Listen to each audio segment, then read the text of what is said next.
channel. I'm Clarissa. I'm mom, a wife. New news. Not a pre-med student anymore. I have decided not to go the pre-med route. As you may know, I'm also a nurse already, so I'm just going to do Psych Nurse Practitioner instead. There are so many reasons for this, but I have came to this conclusion after going to all of the summer programs, taking all of the classes, taking the MCAT, taking all of the things that pre-med students have to do. And before it's too late for me to change my decision, like for example, like before I get into medical school, because I actually withdrew my application to medical school because I was not going to be happy with my decisions. And so these are the reasons why I don't want to be a doctor. So I hope this does not sound like bad. I just want to preface this by saying that doctors are very much needed. So if you want to be a doctor, go ahead and be a doctor. But these are the reasons why I have personally decided not to be a doctor. And so the first is, like, this is just personal preference.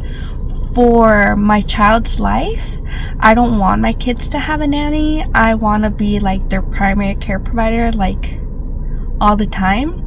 And so in order for me to do that, it's going to be very difficult if I have to go to residency and work sometimes weeks that are 60 to 80-hour weeks. And so even with family medicine, and I'm not gonna do that. Another one is I want the job to support my life, not for my life to revolve around my job.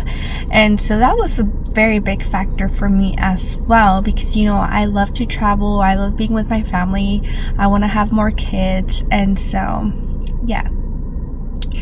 And the other one is I want to have meaningful relationships with my friends and family. And so while doing the pre-med, I was able to like shadow a lot of doctors, a lot of residents, and just for me personally, I feel really tight on my time, and so I feel like I wasn't going to be able to be like in my best mental health and build relationships and keep relationships with my friends and family. For me, I'm very lucky because I have a super supportive husband. He like will literally support me with whatever I choose to do. So I'm choosing not to do it. Another reason why I don't want to be a doctor is because I only want to work when I want to, not because I have to. So I want my schedule to be flexible. I want to be able to attend my kids' field trips, or like activities at school.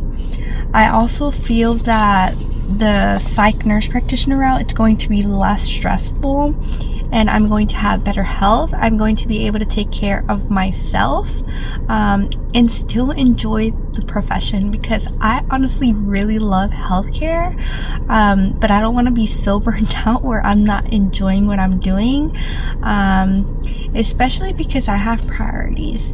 And so my job, technically because it's a job, is not my priority.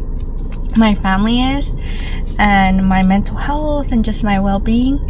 So, and then another reason I don't want to be a doctor is because I don't want to exchange my time for money. I eventually want to have financial freedom, and throughout this time of being a pre-med and also a nurse, I have been able to build up my financial literacy. I'm a first-generation student, so I didn't have like anybody around me to tell me what becoming a doctor entailed, and so it was really my dream to become a doctor, a family doctor, but I'm not able to because like it's not what I thought it would be, and I'm so lucky and so blessed that I was able to realize this now before going into so much debt. And so I did a lot of research before coming into this decision, like I said, I took about 2 years going to summer programs, completing the prerequisites, going to conferences for medical schools, and meeting a lot of amazing doctors who were and are still my mentors, because they're going to write me a letter of recommendation for Psych NP school.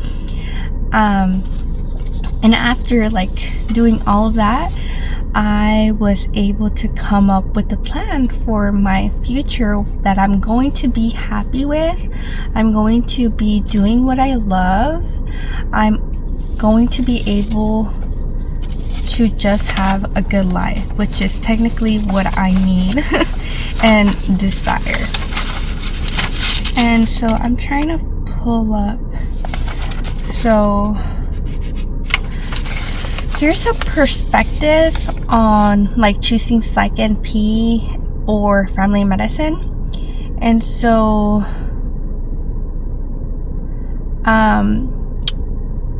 over 20 years, the family medicine choice would get $150K more than the Psych NP, which is $7,500 a year. And then Psych NP training is 2 to 3 years, family medicine 7 years, so 4 of med school, 3 of residency. For Psych NP school, I can work 30 hours, which is flexible. Sorry, not Psych NP school, but when I graduate Psych NP school, I can work 30 hours. And with family medicine, I would have to work 60 to 80 hours. It's more intense. They usually have their paid salary, and they just have a lot of work that they have to get done. They get paid by patient interactions. So if you're not seeing patients, then you might not get paid, or you might have a lot of work to do, and just if you work so many hours and you have so much work and you're getting paid salary, you might not be getting your money's worth of what a doctor is valued. And for family time, the Psych NP has much more time, and you don't lose as much family time with the Psych NP as I would lose if I had decided to go the family medicine route, because it's significantly more hours of investment, especially early in the years. And for stress and burnout, like I was talking earlier, Psych NP has a lower rate, while family medicine has a higher, especially during training and residency.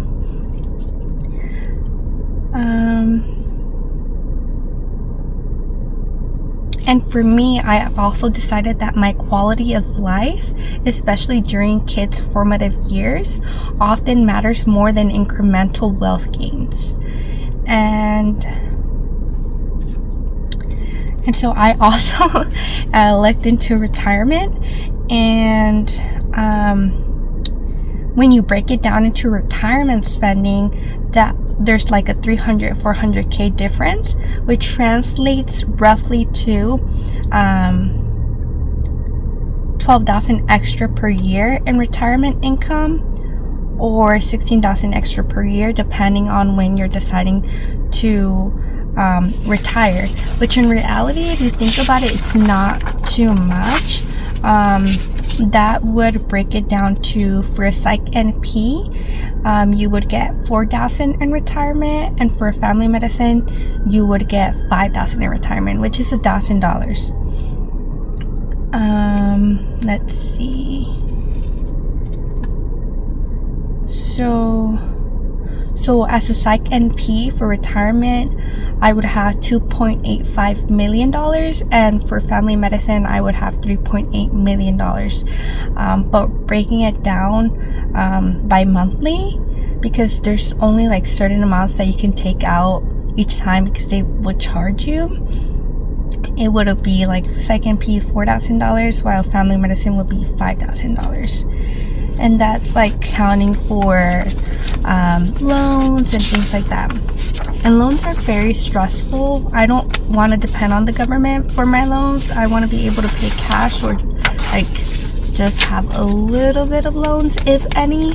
By a little bit, I mean 20,000 or less if I need it. If not, then I'll just pay cash, because Psych NP school is way cheaper than medical school. And then I also build a budget for myself on how I would like for my budget to look like when I become a Psych NP. It works out perfectly. All my expenses fit into that. I feel content, especially with the time that I will be getting back by deciding to be a Psych NP. I really value my time. I feel like I don't want to trade my time for money, like I've mentioned before.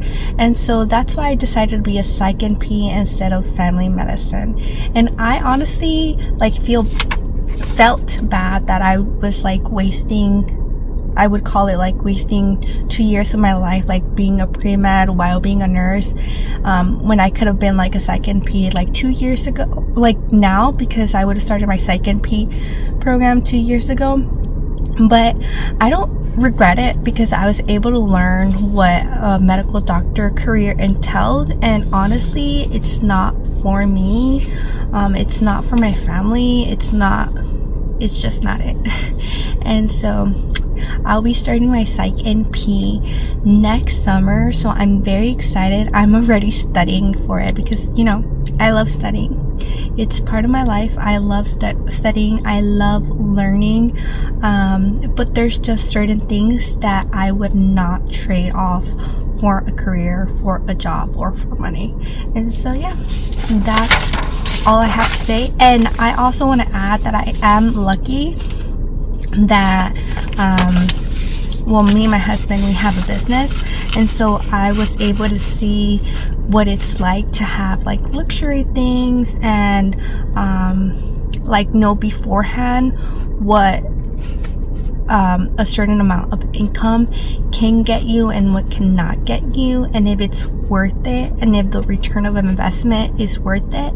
And for me personally, it's not, especially if it comes with the expense of all of the things that I mentioned before. Thank you for watching this video. I hope it's helpful for one of you guys. I was just sharing my experience. If you don't like this video, just hop off. But if you did like it, make sure you give it a like and follow me on my YouTube channel.